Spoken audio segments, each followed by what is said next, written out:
Hello and welcome to this Social Europe videocast. My name is Robin Wilson. I'm the editor of Social Europe. And with me today, I have András Bíró-Nagy, who's the director of Policy Solutions, a think tank in Hungary. András is speaking to me as part of a project which is looking at the challenges facing social democracy in this decade, supported by the Foundation for European Progressive Studies and the Friedrich Ebert Stiftung. Welcome, András, and many thanks for agreeing to talk to me today. Thank you very much for the opportunity. My first question, András, is this. Hungary seems to present Social Democrats and your think tank as a social democratic think tank, and it's part of the Foundation for European Progressive Studies network. Hungary seems to present Social Democrats with a stark version of the challenge across the former Soviet bloc countries more generally. After the fall of the wall, the predominant Western focus was on privatizing the state and deregulating markets rather than building civil societies. In that context, a populist domestic alternative combining state authoritarianism and oligarchic capitalism became politically viable, including for the one-time young liberal Viktor Orbán, as a route to capturing and retaining power, including power over the media. And Orbán is still there. What narrative do you think, András, Hungarian progressives need to develop to win the argument for Hungary finally becoming a normal democratic society committed to universal norms, including the rule of law? I believe that in order to understand why Viktor Orbán's illiberal project became viable, we have to go back to what Hungarians thought about the regime change and how they evaluated the regime change of 1990 and 1989 and 1990. And actually what happened is a huge disillusionment, not only with democracy, but also with how capitalism worked for the Hungarians in the 2 decades after the regime change. Unluckily for the Hungarian left, the Hungarian Socialist Party has been blamed for much of the failure of the regime change in the 2 decades after the regime change, as the Socialist Party was in power in 12 years out of those 20 years. So when Viktor Orbán had the opportunity to come back in 2010, the Hungarian voters were pretty disillusioned with basically everything what represented those 2 decades. These 2 decades were characterized by decreasing social mobility, increasing social inequalities, in more than one case, very heavy austerity packages, and normally the Hungarian left was the one that had to make these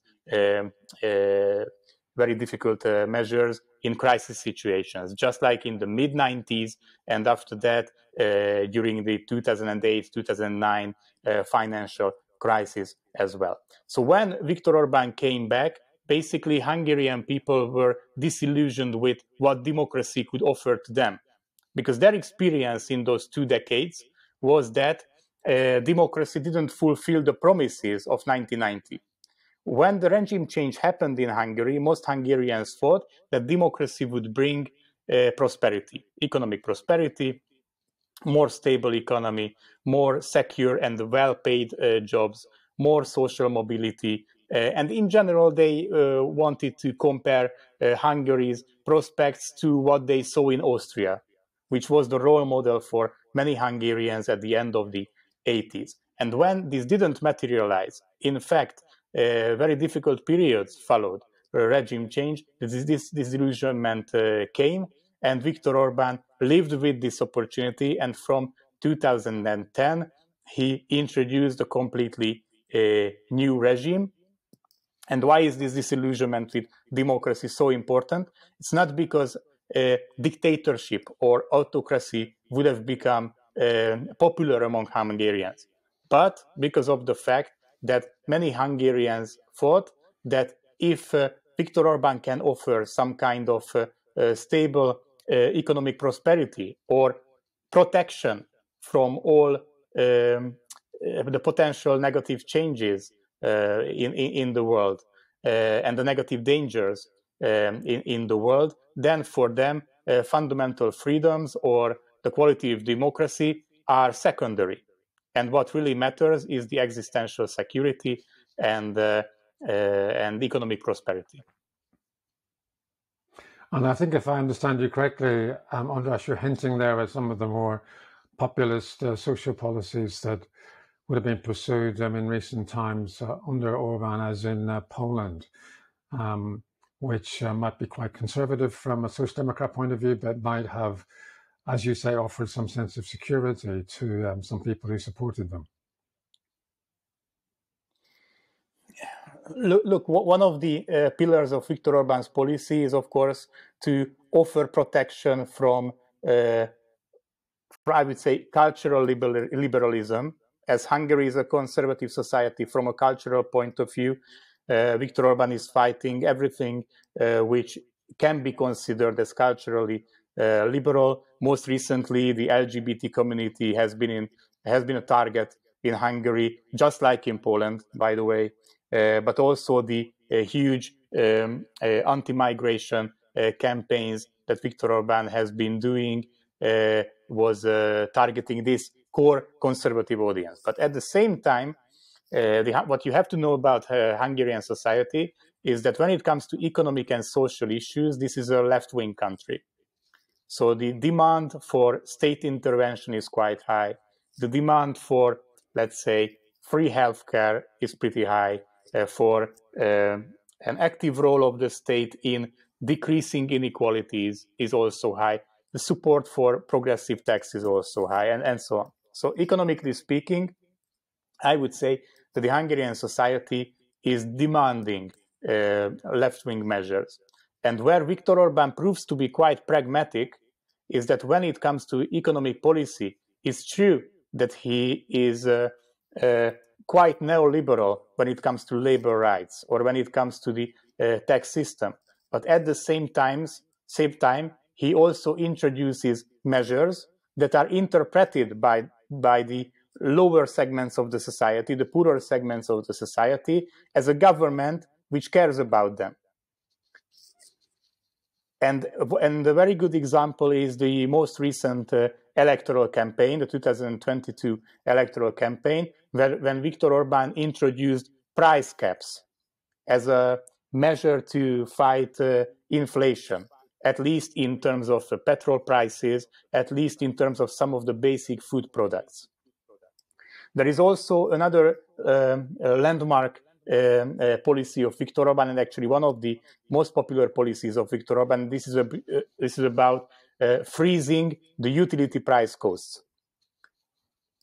This is not related to the most recent economic crisis. This is a 9-year-old policy measure that Viktor Orbán has been putting forward, but it is absolutely popular in the Hungarian society, and even left-wing voters think that this is a good decision, that Viktor Orbán is trying to freeze the utility price costs, not only the gas prices, but also water and electricity.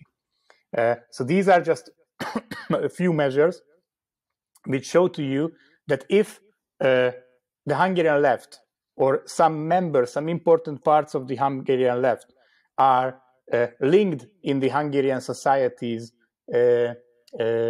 minds to neoliberal policies, to austerity, to increasing unemployment, to decreasing opportunities for the poor in terms of social mobility, then it's very, very difficult to climb back, because this is a major difference to some of the more successful Western European examples, like Spain or Portugal, or we could even mention the Scandinavian examples, where the left can claim credibility when it comes to economic and social left-wing ideas. Here in the Hungarian context, the Hungarian left has to fight its legacy, the legacy of those 12 years when it was in government. And despite the fact that the Hungarian left has been trying to come back with more left-wing ideas over the last decade, the moves of Viktor Orbán and also the moves of the formerly far right, now a little bit more center right Jobbik party, which is also economically left, by the way, it makes it very, very difficult and very competitive field, this economic and social left. You touched there, András, on some of the support which Orbán has secured, first of all, on illiberal grounds like anti-LGBT plus arguments, and then also on social grounds. And I'm conscious that there is quite a big division in the demography of that support, which I wanted to discuss with you, because in a way, while it's perhaps again an extreme case, this challenge has faced Social Democrats, not just in Central and Eastern Europe, but across Europe as a whole. That's to say that they are strong in the cities, especially the big cities, and particularly in the capital, where social networks are strongest. That's where progressives are hegemonic. But in the small towns, especially the villages, and particularly in rural areas, households are more disconnected and even isolated from one another, and populists hold sway with little opposition. And so in the recent election, the leading progressive candidate, in quotation marks, was actually a small c Catholic conservative from a provincial town, in recognition of this barrier to extending support for progressive politics in Hungary. How do you think progressives can become better at offering a message which can be more widely supported across what in France they would call the popular classes throughout Hungary as a whole? Yes, so where Hungarian progressives are is of course the result of a decade-long process, which cannot be reversed from one day to another. And what you have to understand about the major trends when it comes to the support for Fidesz and also for the support of more progressive forces in Hungary is a major trend and a major change in the composition of the voting bases. And what happened actually with the Fidesz voting base over the last decade is that it became more rural than ever. Viktor Orbán's voting base also became older than ever. And the Fidesz party became more overrepresented among lower educated segments of the society than previously. And at the same time, what happened with the more progressive side of Hungarian politics, who ran actually as a united opposition at the last elections. So we cannot, at the last elections, we could not talk about a separate, let's say, green party or a separate liberal side of the spectrum and a separate left-wing side of the political spectrum, but all of them basically united their forces and ran together. And the voting base of this united opposition became more centered in the big cities, especially in Budapest, which became the biggest stronghold of the more progressive Hungarian political forces. The Hungarian progressives are more popular among the youngsters, and it also became the frequent choice for the higher educated people. Unluckily for the Hungarian progressives, this is a minority, what I'm talking about when I talk about their support. So, of course, there are more people in the countryside, there are more lower educated people than higher educated people, and also the older segments of the society are more active when it comes to elections than the younger segments of the society. And I think the trends that I've just talked about is not unknown in the UK either. And so not only in other parts of the European Union and in Western Europe, but also in the UK, we know very well these trends. So it's not unique what we see in Hungary, but it's true that it's very, very extreme what we saw at the last election. Just a good example to you is what happened in Budapest.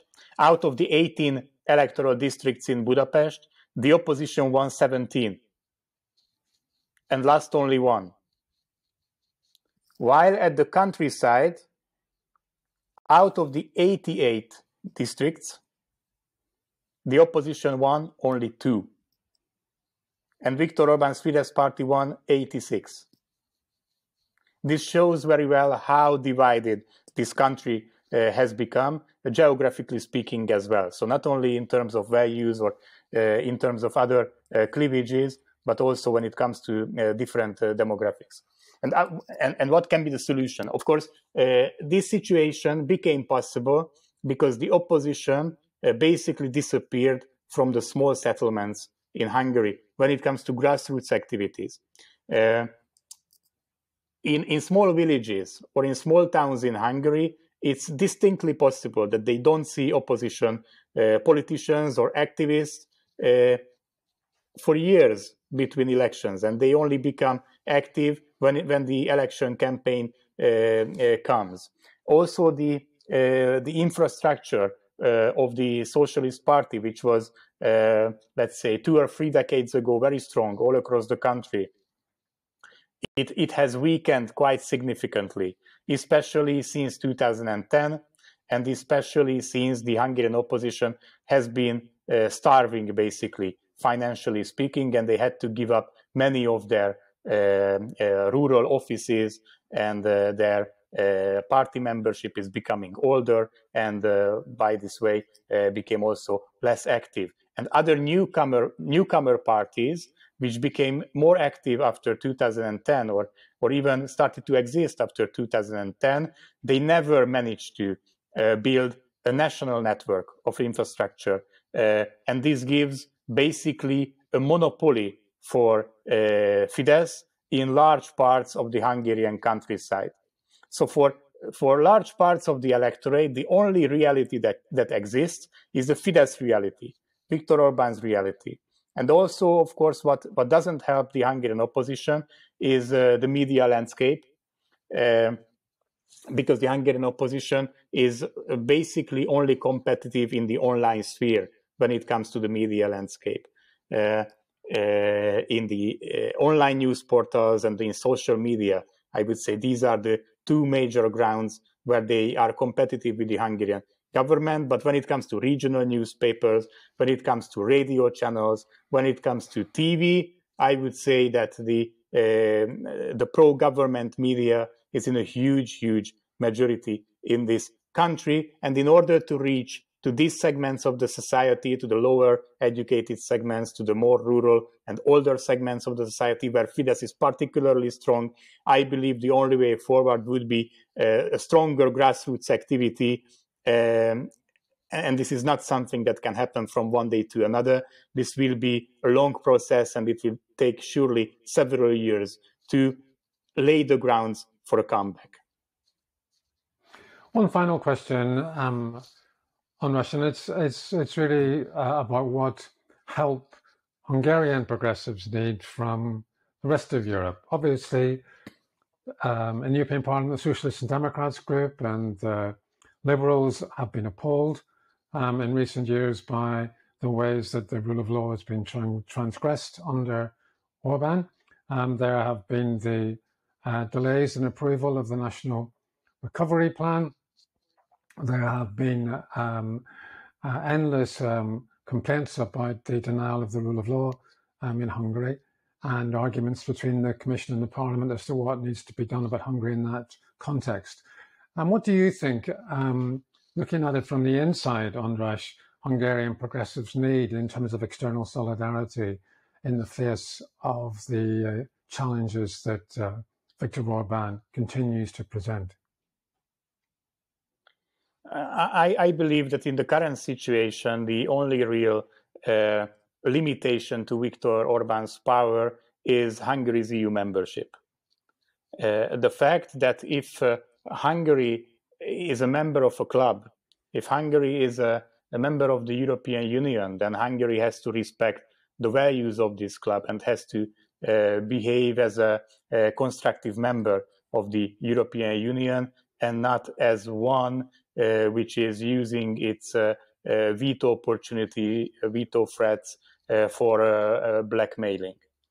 And I believe that the Hungarian societies majority is on the side of the Hungarian opposition in this respect, as Hungary's orientation to the West, the Hungarian society's Western orientation actually has not been in doubt.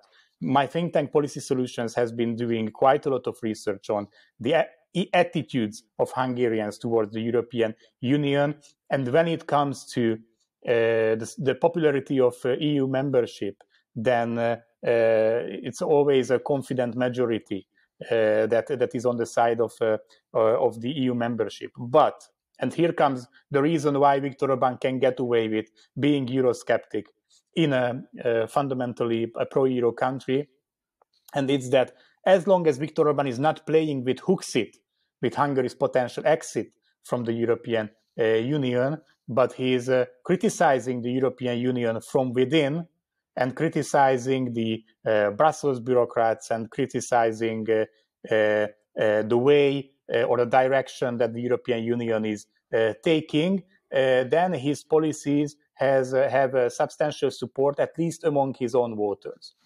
Our most recent survey showed actually that the support is not especially high for a potential Huxit in the Hungarian case, but the support is pretty substantial when it comes to the future direction of the European Union. Whether we would like more Europe or whether we would like more sovereignty, national sovereignty within the European Union. And when you put this question to the Hungarian people, and not the question of Hungary's EU membership, but the question whether we would like to have more Europe, or we would like more national sovereignty when it comes to different policies and the way forward, then this is a quite competitive fight between two sides. Then I would say that it's only roughly half of the Hungarian society which is pro-European, in the sense that it not only supports EU membership, but it also supports deepening of European integration. And the politics of the Europe of nations, which is the politics of national sovereignty, in fact, has substantial support, at least among Fidesz supporters. And this is the reason why Viktor Orbán can be Eurosceptic in a political campaign and not losing his core voters at the same time. But at the same time, I also believe that it would be particularly important now, even for Viktor Orbán, to reach compromise with the European institutions, because in the current economic circumstances, the Hungarian economy, the Hungarian budget, desperately needs EU funds, and Hungary is the only country in the European Union which hasn't signed a recovery plan with the European Commission so far. And if this agreement will not come into place before the end of the year, Hungary is losing 70% of the recovery funds, losing it forever, by the way. So I believe that it's now a must for Viktor Orbán to show some more openness towards compromise in the second half of the year. This is why they reactivated a former EU commissioner of Fidesz, Tibor Navracsics, as a minister responsible for EU negotiations, and his role is to show a more human face of Viktor Orbán's regime to the European institutions in order to secure these absolutely vital EU funds for the Hungarian economy. So I believe that in the next few months we will see some more openness from the Orbán government towards the European institutions. And I believe that they will do whatever they can in order to secure that the Hungarian economy will not only benefit from the recovery funds, but also from the funds available from the 7-year-long EU budget as well. Thank you very much, András, for that fascinating discussion of contemporary Hungarian politics in a European context, and the challenges that it brings for progressives domestically and across Europe.